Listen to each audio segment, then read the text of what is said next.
Hello everyone, स्वागत है आप सभी का डिजलर की इंफॉर्मेटिव वीडियो क्लासेस में।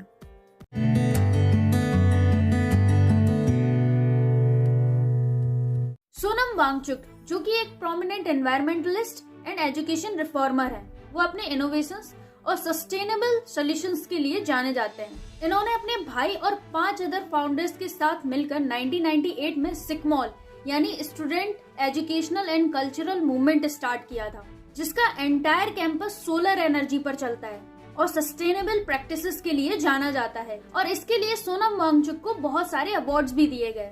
अभी कुछ दिन पहले सोनम वांगचुक ने अपने एक वीडियो में ये अनाउंस किया था कि रिपब्लिक डे से वो 5 दिन के हंगर स्ट्राइक पर जाने वाले हैं। और ये हंगर स्ट्राइक कोई कंफर्ट जोन में नहीं होने वाली थी, बल्कि खारदुंगला पास पर की जा रही थी, जहाँ पर टेम्परेचर -15 से -14 डिग्री सेल्सियस तक जा सकता है। लेकिन पुलिस ने इस हंगर स्ट्राइक की परमिशन नहीं दी और 26 की मॉर्निंग में पुलिस ने उन्हें खुद के हियाल इंस्टीट्यूट में हाउस अरेस्ट कर दिया।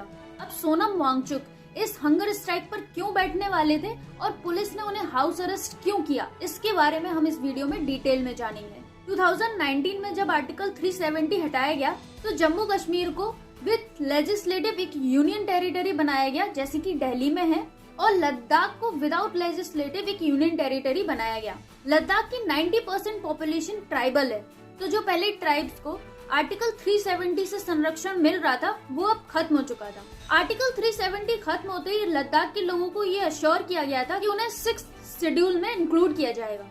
NCST ने भी लद्दाख के लिए ट्राइबल स्टेटस रिकमेंड किया था। यहाँ तक कि ट्राइबल मिनिस्टर अर्जुन मुंडा ने सोनम वांगचुक को लेटर लिखकर ये खुद अश्योर किया था कि लद्दाख को ट्राइबल स्टेटस दिया जाएगा, और ये प्रॉमिस किया था कि खुद ministry of tribal affairs Ladakh की रिच लेगेसी को प्रिजर्व एंड प्रोटेक्ट करने के लिए सारे जरूरी कदम उठाएगी।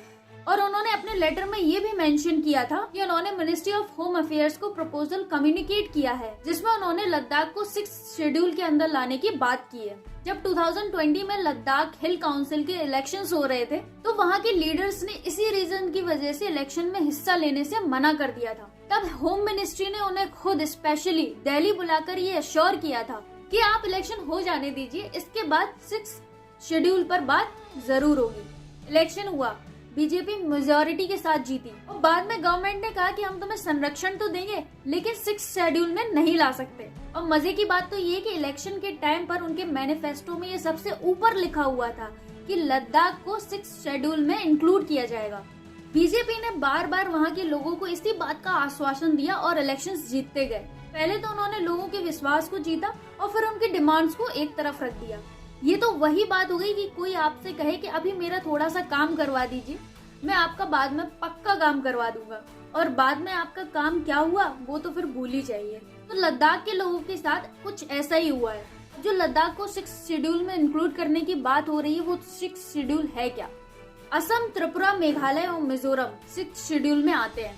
इसके अंदर ट्राइबल एरियाज को एडमिनिस्ट्रेटिव ऑटोनॉमी दी जाती है। इसकी हेल्प से ऑटोनोमस डिस्ट्रिक्ट काउंसिल बनते हैं जो कि ट्राइबल कल्चर के प्रोटेक्शन और प्रिजर्वेशन को एंश्योर करते हैं। और इन एडीसीज के पास उन सभी एरिया के लिए लॉ बनाने की पावर है जो भी उनके ज्यूरिडिक्शन के अंडर आती है, और वो सारे ट्राइबल एंड इंडिजिनस ग्रुप्स के land cultivation, inheritance, forest, custom and tradition के सारे एस्पेक्ट्स को कवर करते हैं। और ये 6th शेड्यूल अंडर आर्टिकल 244 आता है।